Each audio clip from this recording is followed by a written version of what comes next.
Okay, so 67cc Stihl versus 65cc Jonsered.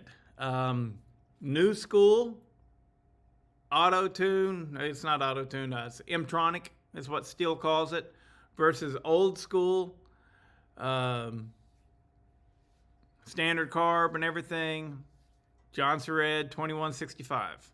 So now, again, I've been telling this in every video. The Stihl is not broken in yet. I have it right here. It's just sitting right here.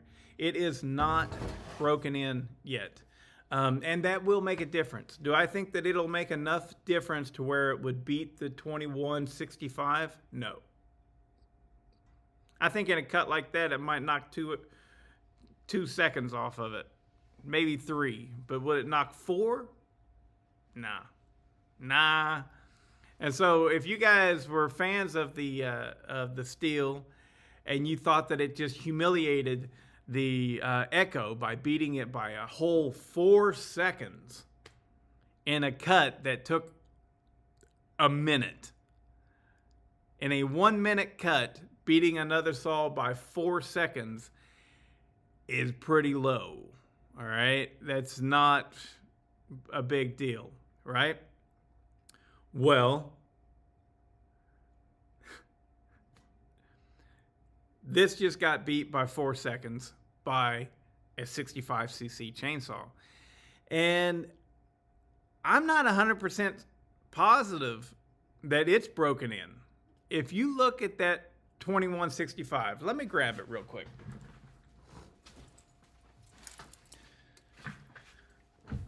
Okay, so how many tanks does it take for a chainsaw to break in? Different manufacturers require different amounts for sure, no doubt about it. But I think that everybody would probably be quick to agree with probably going to need about 10 to fully break in. You know, some of them maybe more like 5 or something like that. But here's the point that I'm wanting to show you. This is the 2165. What? That's the clutch cover, guys. So does that look like a saw that has seen a lot of tank fills? Because whenever you fill up the tank, you always do the same thing. Turn it right down there on that side. You're laying in the dirt, maybe the grass, maybe concrete floor, whatever. And that side cover gets messed up pretty quickly. The other thing is neither saw has had any modifications whatsoever. That 2165, I know for a fact it is running lean. You know how I know that? Because all of them ran lean with those limiters. They're limiting you with how much fuel that you can sock to them.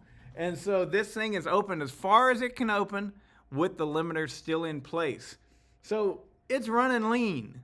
That's one thing for sure. The M-tronic is not going to be running lean. It's going to be running, running where the parameters that are set for it. Which may be, I mean, it's probably lean parameters, you know. But, so, it might be possible that that 2165 is not broken in. Just saying. You know, I've been throwing it out there, letting everybody know that for sure, the Stihl MS400 is not broken in. And I want to make that clear. It will get faster as it goes. But I don't think that 2165 is broken in either. That thing is cherry. All right. So now, here's what we got to look at.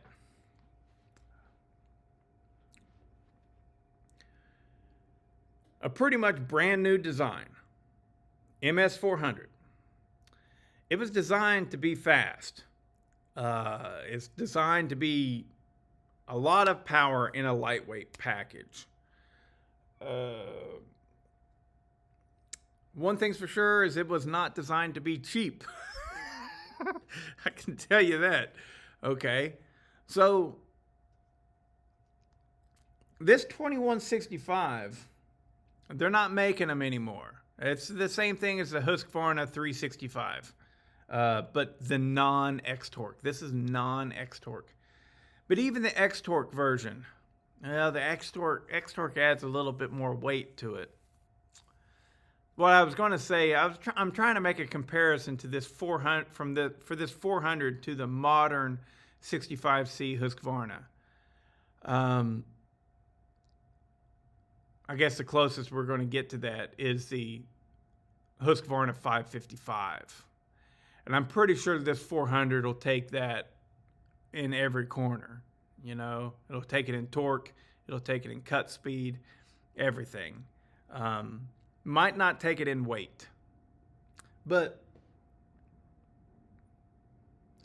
anyways, screw it. We're comparing it to the 2165. The 2165, a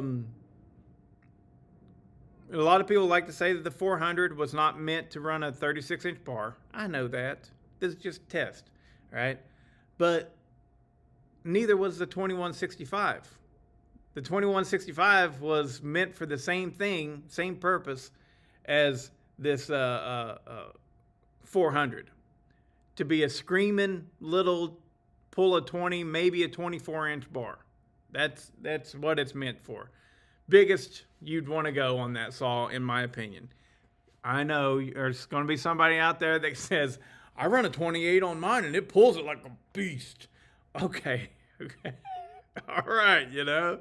I mean, that's cool, great.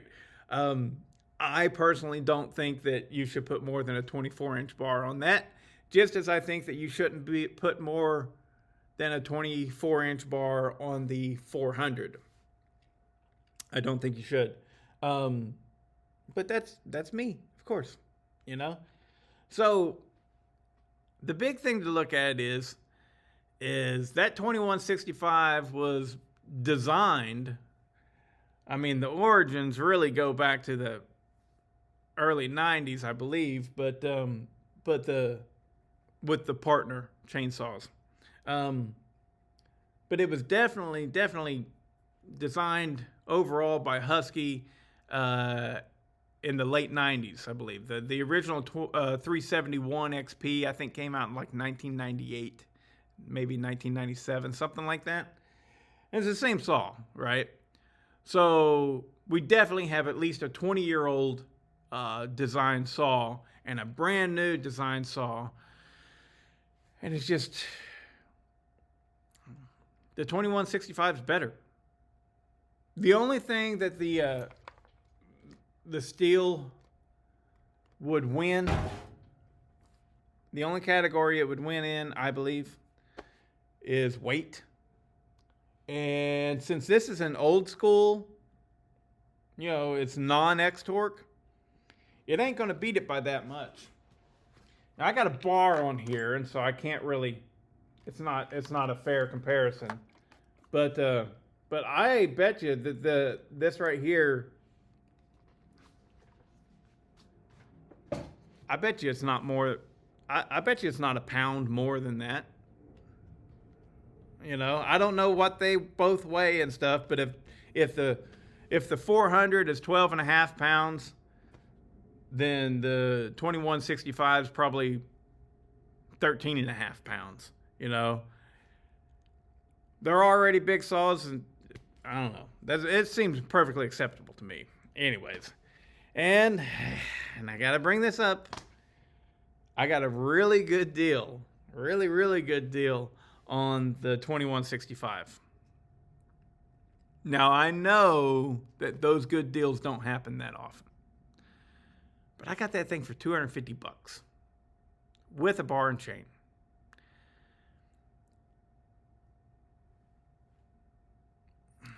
But, you know, if you've got a tree service and you don't service your own saw, you're going to be looking to buy brand new so that if something happens, you can bring it in. I get it. I do. And the Stihl is very nice. It's a really nice saw. But just flat out fact of the matter is, it is not as nice as that 2165. And that's not that's not opinion based. That's just reality. It's just reality. And I guarantee you, if you modified both of them, that 2165 would kill it. It would kill the 400. Kill it. So, but I don't know. This is all kind of pointless to me. But the tests are the tests. We have fun with the tests. It doesn't mean anything other than with a 36-inch bar, that 2165 beats the 400. And that's really it. You know, I like them both.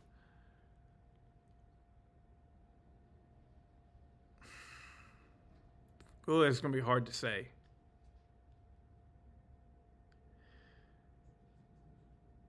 If I had to choose one over the other, yeah, I'd choose it. It's a little bit lighter weight. And there's just something about it. I like it. I like it. But the 2165 is a better saw. So, I like the M-Tronic and the auto-tune. I like not having to mess with it. But at the same time, if I'm wanting to actually get performance out of something, I hate it. I don't like it at all. So, well, it's just what it is. I'd rather have a real carburetor and I can tell it. I can say dump this amount of fuel in and see what it does, you know? Until they come up with a program that will allow us, the end user, to go in and make modifications to the fuel mapping of these saws, I don't care. They're not fun. They're not fun to modify because I want to be able to do whatever I need to do, you know, to make it run the way that I want it to run. The idea that I can't control it, I just don't like it. And that's me. There you have it. Anyways, so next up, I guess we will see who wins out in the 70cc class.